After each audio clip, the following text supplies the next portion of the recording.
राधे राधे दोस्तों, सबके स्वागत है मेरे चैनल में, मेरे ब्लॉग में। तो आप बने रहे मेरे साथ। मेरे चैनल में पूरे वीडियो ज़रूर देखिए दोस्तों। बहुत मेहनत लगता है वीडियो बनाने में। आप सब देखते नहीं हैं पूरे, तो मुझे बहुत दिक्कत होता है। तो दोस्तों पूरा वीडियो ज़रूर देखिए, तो मुझे भी मन करेगा वो वीडियो बनाने के। तो आप सब देखिए पूरे। अब राजा अरे जय हनुमान थी। आज सुनते हैं श्री राम राम के महिमा। लंकापति रावण के वध के बाद जब अयोध्यापति प्रभु श्री राम की कीर्ति दूर दूर तक ले फैलती थी, तो मर्यादा पुरुष कहलाने लगा था। तभी एक दिन महादेव शिव जी की इच्छा भी मर्यादा पुरुष श्री राम जी से मिलने की हुई। पार्वती जी के संग लेके महादेव जी कैलाश पर्वत पर से उतर के अयोध्या नगरी में रास्ते में चल पड़ी। भगवान शिव माँ पार्वती को अयोध्या आया देख के राम जी बहुत खुश हुए और माता जानकी ने उनका उचित आदर संस्कार स्वागत किया। स्वयं भोजन बनाने के लिए रसोई घर में चली गई। इस बीच भगवान शिव ने श्री राम जी से पूछा कि आपके सेवक हनुमान जी दिखाई नहीं दे रही है। तब श्री राम जी बोले, बगीचे में होगी। शिव जी ने श्री राम जी से बगीचे में जाने की अनुमति मांगी और पार्वती जी के हाथ थाम के बगीचे में आ गए। बगीचे की खूबसूरती देख के उनका मन मोहित हो गया। आम के एक घने वृक्ष के नीचे हनुमान जी दीन दुनिया से बेखबर गहरी नींद में सोए हुए थे और एक लय में खराटों से राम राम की धुनी उठ रही थी। चकित होकर शिव जी और माता पार्वती एक दूसरे की ओर देखने लगी। माता पार्वती मुस्कुरा उठी कि और वृक्ष के डालियों की ओर इशारा किया कि राम राम सुन के पेड़ के डालियाँ भी झूमने लगी थी और इनके बीच से भी राम राम के उच्चारण हो रहा था। शिव जी इस राम राम की धुन में मस्त मगन होके खुद भी राम राम कह के नाचने गाने लगी। माता पार्वती जी ने अपने पति के अनुसरण किया कि और अपने कोमल पैर थिरकाने लगी। शिव जी माता पार्वती जी की नींद से ऐसी झनकार उठी कि स्वर्ग लोक के देवतागण भी आकर्षित होकर बगीचे में आ गए और राम राम के धुन में इतना सा मस्त हो गए। माता जानकी भोजन तैयार करके प्रतीक्षा कर रही थी, परंतु सजिया घेरने पर भी अतिथि नहीं पधारे। तब अपने देवर लक्ष्मण जी को बगीचे में भेजा।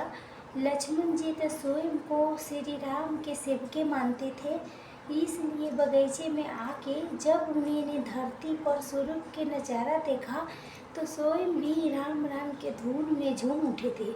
महल में माता जानकी जी परेशान हो रही थी कि अभी तक ले भोजन ग्रहण करने कोई भी क्यों नहीं आया, क्या हो गया। श्री राम जी से कहा कि भोजन ठंडा हो रहा है, चलिए तब हम ही जाके बगीचे में से सभी के लिए आए। तब जब राम जी बगीचे में गई तो वहाँ राम राम के धूम मची हुई थी। हनुमान जी गहरी नींद में सोए हुए थे और उनके खराटों से अभी तक राम राम निकल रहे थे। श्री राम भाव विवल हो उठे और राम जी ने हनुमान जी की नींद से जगाया और प्रेम से उनके तरफ निहारने लगे। हनुमान जी प्रभु के आया देख के शीघ्रता से उठ के खड़ी हो गए। नृत्य के सभा भंग हो गई। शिव जी खुले कंठ से हनुमान जी के राम भक्ति के सराहना करने लगी। हनुमान जी इस कुशल मंगल लेकिन सच से खुशल हो रही थी। श्री सिया राम जी भोजन करने के लिए आग्रह भगवान शिव जी से किया। सभी लोग महल में भोजन करने के लिए चल पड़ी। माता जानकी जी भोजन परसने लगी। हनुमान जी के श्री राम जी के पंक्ति में बैठने का आदेश दिया था। हनुमान जी बैठते गए थे, लेकिन आदत ऐसी थी कि राम जी के भोजन परोसने के बाद ही सभी लोग भोजन करते थे। आज श्री राम जी के आदेश से पहले भोजन करना पड़ रहा था। माता जानकी हनुमान जी को भोजन परोसती जा रही थी, लेकिन हनुमान जी को पेट ही नहीं भर रहा था। तभी सीता जी कुछ समय तक तब उसे भोजन परोसती रही। फिर समझ गई कि इस तरह से तो हनुमान जी के पेट नहीं भरेगा।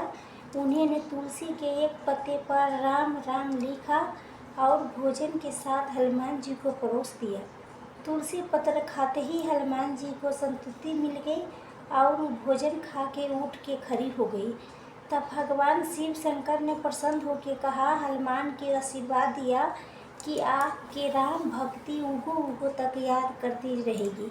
आप संकट मोचन के नाम से जानी जाएंगी। आइए अब सुनते हैं राम राम के महिमा के दूसरी कहानी। महादेव के एक बार बिना कारण के किसी के प्रणाम करते देख के पार्वती जी ने पूछा, आप किसके प्रणाम करती रहते हो?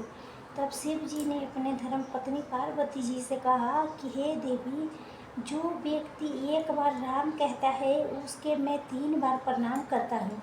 पार्वती जी ने एक बार शिव जी से पूछा, आप शमशान में क्यों जाते हो? आप इस चिता के भस्म अपने शरीर पर क्यों लगाते हो? तो उसी समय शिव जी पार्वती जी के शमशान ले गया।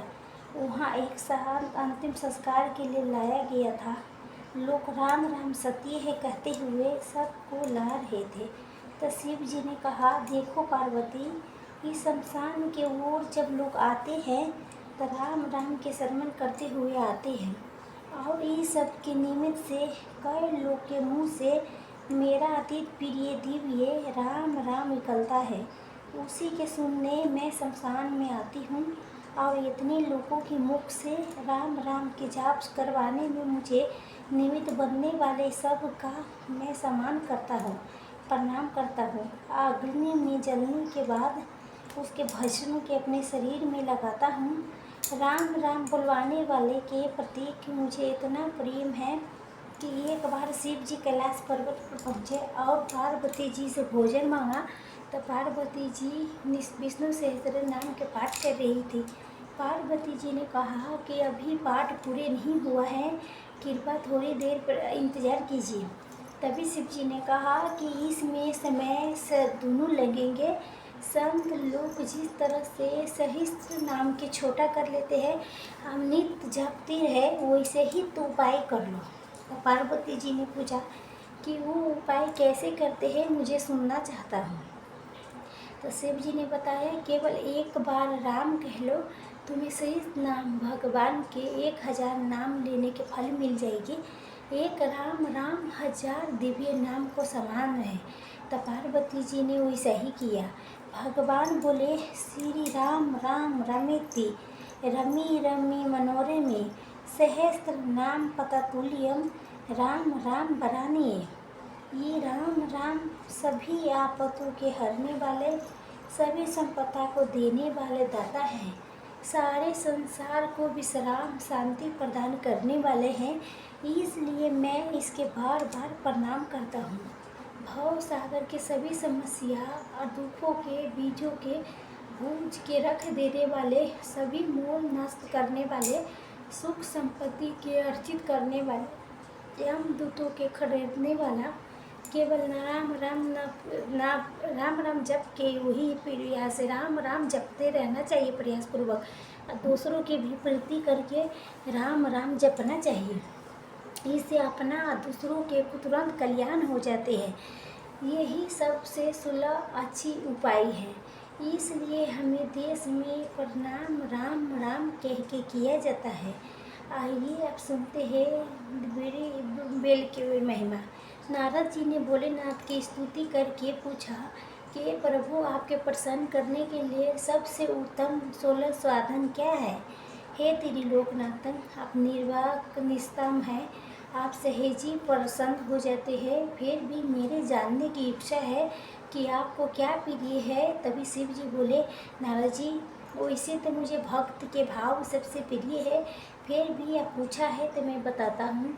मुझे जल के साथ साथ बेलपत्र बहुत प्रिय है।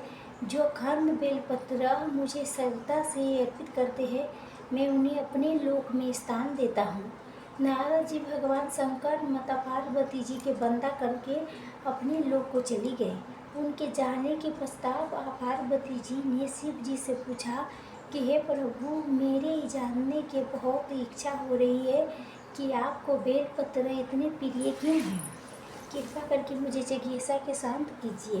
तभी शिव जी बोली, हे शिवे, हे बेलपत्र की पत्ती मेरी जटा के समान है।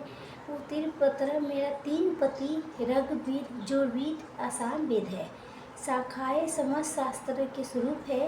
बेल वृक्ष के आप पृथ्वी के कल्प वृक्ष समझिए जो ब्रह्मा विष्णु शिव स्वरूप है। हे पार्वती, स्वयं महालक्ष्मी जी ने शैल पर्वत पर बैठ के बेल स्वरूप में जन्म लिया था। इस कारण बेल के वृक्ष मेरे लिए बहुत प्रिय है। महालक्ष्मी जी ने बेल के रूप धारा। ये सुन के पार्वती जी बहुत कुतूहल में पड़ गई। पार्वती जी को टूटल से उपजित जिज्ञासा के रोक नहीं पाई। उन्होंने पूछा कि देवी लक्ष्मी ने आखिर बेल वृक्ष के रूप क्यों लिया? आप ही कथा विस्तार से कहें। तब भोलेनाथ ने देवी पार्वती जी से कथा सुनाना शुरू कर दिया। हे देवी, सतयुग में ज्योति रूप में मेरे अंश के रमेश्वर लिंग था। ब्रह्मा आदि देवों ने उनका विधि पूर्वक पूजन विधि किया था। उसका परिणाम ये हुआ था कि मेरी अनुगुणों से वाणी देवी सबसे प्रिय हो गई।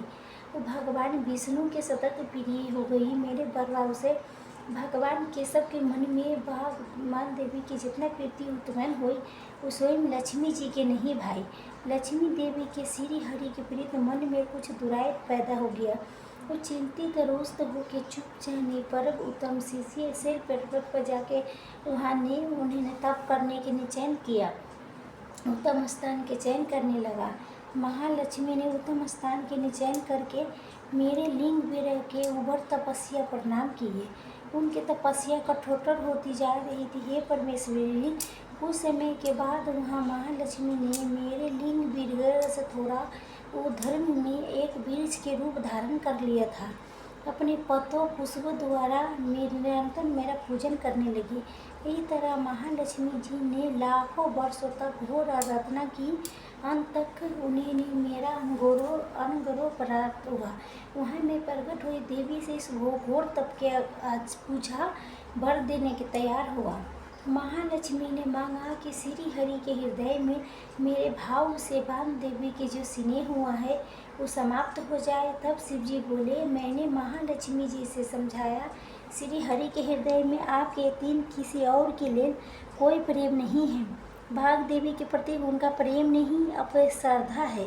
ये सुन के लक्ष्मी जी प्रसन्न हो गई और पुनः श्री विष्णु के हृदय में स्थित होकर निरंतर उनके साथ विहार करने लगी। हे पार्वती, महालक्ष्मी के हृदय का एक बड़ा सा विकार इस दूर हो गया। हरि प्रिय उसके वृक्ष के रूप में सर्वथा भक्ति से भर के यत्नपूर्वक मेरे पूजा करने लगी। हे पार्वती, इसी कारण विष के उसके पत्ते फल फूल आदि मोत बहुत प्रिय हो गई है। मैं निर्जल रसन में आसर लेके रहता हूँ। बेल वृक्ष के सदा सर्व तीर्थ में सर्व देव में माना जाता है। बेल पत्र, बेल फूल, बेल वृक्ष आधा बेल कास्की के चंदन से जो मेरा पूजन करता है वो भक्त मेरा अति प्रिय होता है। बेल वृक्ष के शिव जी के समानो समझो। वो मेरा शरीर है जो बेल पर चंदन से मेरा नाम अंकित करके मुझे अर्पण करता है। मैं उसे सभी पाप से मुक्त करके अपने लोक में स्थान देता हूँ।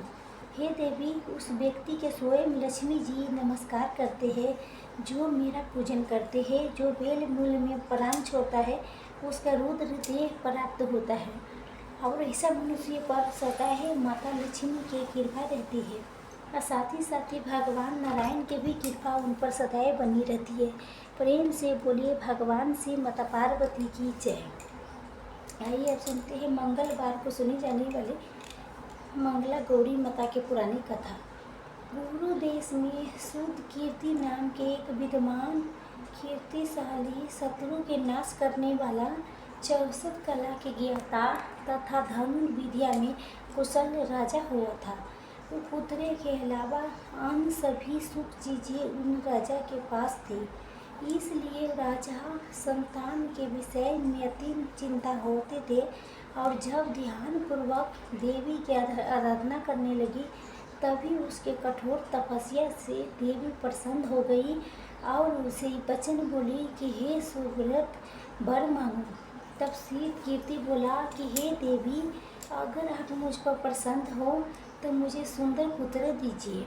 हे देवी, आपके कृपा से अन्य किसी वस्तु के अभाव मुझे नहीं है। तब उसका ये वचन सुन के पवित्र मुस्कान वाली देवी ने कहा, राजन, तुमने 3 दुर्बल वर मांगा है, फिर भी कृपावश मैं तुम्हें अवश्य दूंगी वर। लेकिन हे राजन सुनिए, यदि परम गुण पुत्र चाहते हो तब वो केवल 16 वर्ष तक ले जीवित रहेगा। अगर रूप तथा विद्या से पुत्र चाहते हो तो दीव जीवित होगा।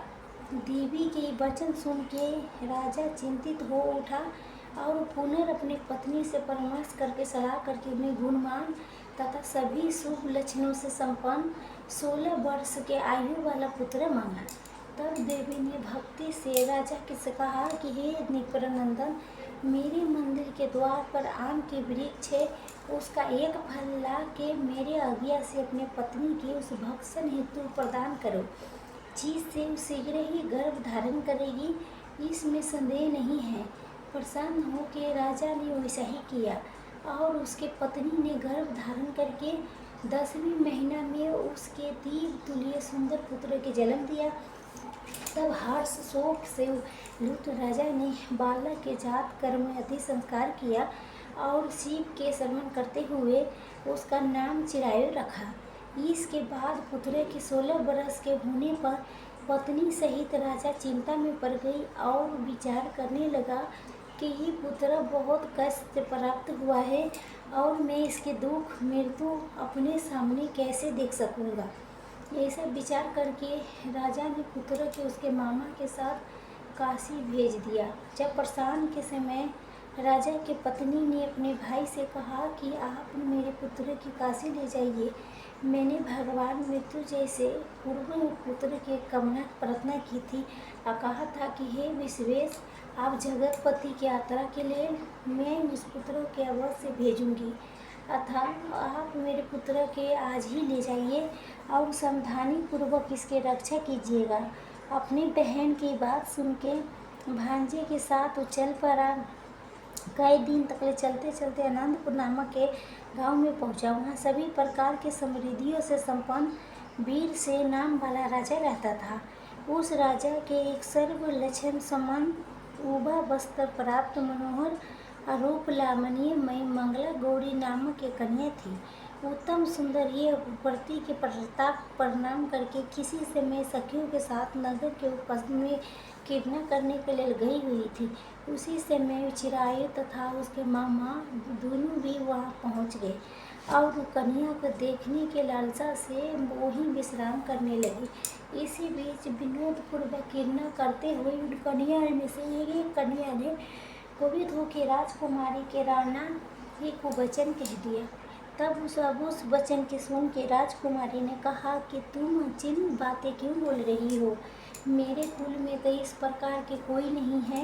मंगला गौरी की कृपा से तथा उसके व्रत के प्रभाव से विवाह के समय जिसके सर पर मेरे हाथ से अक्षत पड़ेंगे, हे सखी, वो ही अगर अल्प आयु वाला होगा तब भी चिरंजीवी हो जाएगी। इसके बाद वो सभी कन्या अपने अपने घर चली गई। उसी दिन राजकुमारी के विवाह था। बालिक देश के धर्मा नाम के राजा के सुखी नाम वाले पुत्र के साथ उसका विवाह निश्चित किया गया था। उसकी विद्याहीन पुरुष बहरा था। तब सुकीन के साथ आए हुए लोगों ने विचार किया इस समय कोई दूसरा श्रेष्ठ वर ले जाना चाहिए और विवाह संपन्न करने के बाद वहाँ सुखित पहुँच जाए। तो उन लोगों ने चिरायु के मामा के पास जाके याचना की कि आप इस बालक के हमें दे दीजिए, जिससे हमारा कार्य सिद्ध हो जाएगी। इस पृथ्वी पर उपकार के समान दूसरा कोई धर्म नहीं है। तब उन्हें इनके बात सुन के चिरायु के मामा मनी बहुत प्रसन्न हुआ कि इसने उप वन में कन्या मंगला गौरी के बात सुन ली थी। फिर उसने एक बार कहा कि आप लोग इसे किस लिए मांग रहे हैं। कार्य की सिद्धि के तो वस्त्र अलंका आदि मानी जाती है, वर तो कहीं भी नहीं मांगा जाता, तथा आप लोग के सामान रखने के लिए मैं इस दे रहा हूँ। इसके बाद चिरायु के वहाँ ले जाके उन लोगों ने विवाह संबंध करवाया। सप्तपदी आदि के हो जाने पर रात्रि में शिव पार्वती के प्रतिमा के सक्षम उस चिरायु ने हर उठ होके मंगला गौरी के साथ शयन किया। उसी दिन चिरायु के 16 बरस पूर्ण हो चुकी थी और अर्धरात्रि में साक्षात्कार सर्वरूप में वहाँ आ गया। इसी बीच संयोग वर्ष राजकुमारी जा गई। उसने उस महान सर्व के वहाँ देखा और भय से व्याकुल होकर कांपने लगी। तभी उस कन्या ने धैर्य धारण किया और 16 उपचारों से सर्प की पूजा की और पीने के लिए उसे दूध दे दिया। उसने देवता भरी वाणी में उस सर्प की प्रार्थना की और स्तुति की। मंगला गौरी प्रार्थना करने लगी कि मैं उत्तम व्रत के करूँगी जिससे मेरे पति जीवित रहे। ये जिस तरह से चिरकाल तक जीवित रहे आप वैसा ही कीजिए। इतने में सर्प वहाँ से स्थित एक कमंडल में प्रवेश कर गया और उस मंगला गौरी ने अपने कचकी से कमंडल के मुंह बांध दिया। इसी बीच उसका पति अगराई लेके जा गया। अपनी पत्नी से बोला कि हे प्रिय, मुझे भूख लगी है। तभी वो अपने माता के पास जाके खीर लड्डू आदि ले आई और उसके द्वारा दिए भोजन पदार्थ को उसने प्रसन्न मन से खाया। भोजन के बाद हाथ धोते समय उसके हाथ से अंगूठी गिर पड़ी और तंबालू खा के वो पुनः सो गया। उसके बाद मंगला गौरी कमंडल के फेंकने के लिए जाने लगी। विधि की कैसे गति है कि उस कमंडल में से बाहर के ओर जगमग करती हुई हार कांति के देख के वो आश्चर्यचकित हो गई। घाट में स्थित उस हार को उसने अपने कंठ में धारण कर लिया।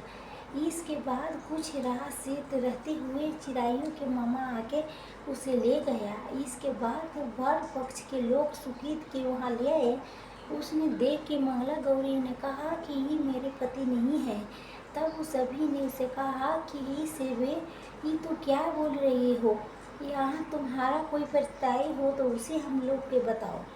मंगला गौरी बोली कि जिसने रात में 9 रत्नों से अंगूठी दी है उसके उंगली में इसके डाल के पंचायत निशानी देख ली। मेरे पति ने रात्रि में मुझे जो हार दिया था उसके रत्नों के समुदाय कैसा है उस बात के ही बताया। ये तो कोई अनिय है। इसके अलावा रात में प्रसाद पर भाषण तथा भोजन आदि जो कुछ किया गया था उसे ही बता दे, तभी निश्चय ही मेरा पति है। इस प्रकार उसका वचन सुन के सभी ठीक है कहने लगे। किंतु जब एक बात न मिली तभी सभी ने सुकृत के उसका पति होने से निश्चय कर दिया और वर पक्ष वाले जिस तरह से आए थे उसी तरह से चले गए। उसके बाद अपने वंश को बढ़ाने वाली महान यश समंत तथा परम मनेश्वरी मंगला गौरी के पिता ने अन्न पान आदि के सत्र चलाया और उन्हें वर पक्ष के वरदान कानों कान सुन लिया था। किस रूप से कुरूप होने के कारण लोगों के द्वारा किसी अन्य के वर के रूप में आदर पूर्वक लाया गया था, तो उन्हें अपनी कन्या को पर्दे के भीतर बैठा दी और उसके बाद 1 वर्ष बीतने तक यात्रा करके चिरायु जब अपने मामा के साथ आया, ये देखने आया था कि विवाह के बाद वह क्या हुआ था। तब भीतर से उसके देख के वो मंगला गौरी अत्यंत प्रसन्न हुई और माता पिता से बोली कि मेरे पति आ गए हैं। तब राजा ने अपने सौजन के बुला के पूर्व में कही गई सारी परिचायतों के निशानी के देख के मंद मुस्कान वाली अपनी कन्या को चिरायु के सौंप दी। राजा ने सहस्त्र जन्मों के साथ लेके विवाह के उत्सव कराया। इसके बाद राजा वीर सेना ने वस्त्र आभूषण आदि सेना घोड़े रथ अन्य बहुत सारा सामानें देके उन्हें विदा किया। उसके बाद कुल को आनंदित करने वाला चिरायु पत्नी तथा मामा के साथ लेके सेना के साथ अपने नगर पहुँचे। लोगों के मुख से आया हुआ सुन के उसके माता पिता के विश्वास ही नहीं हुआ। उन्होंने सोचा कि प्राण अधिका कैसे हो सकती है। इतने में अपने माता पिता के पास आ गया और स्नेह से प्रफुल्लित पुनः के चिरायु भक्ति पूर्वक उसके चरण में गिर गया। तब अपने पुत्र के मस्तक छू के उन दोनों ने परम आनंद प्राप्ति किया। पुत्र वधू मंगला गौरी ने भी सास ससुर के प्रणाम किया और सास ससुर उसे अपने गोद में बैठा के सारे वृतांत सुनना पूछने लगी। हे महामुनि, तब पुत्र वधू ने मंगला गौरी के उत्तम व्रत महात्मा में तथा जो कुछ घटित हुआ था वो सब कुछ विधान बताया। जो कोई भी इसका श्रवण करता है अगर जो इसके कहता है उसके सभी मनोरथ पूर्ण हो जाती है, इसमें संदेह नहीं है। प्रेम से बोलिए मंगला गौरी माता की जय हो। आपके मंगलवार व्रत कथा अच्छी लगी हो तो वीडियो को लाइक शेयर कीजिएगा।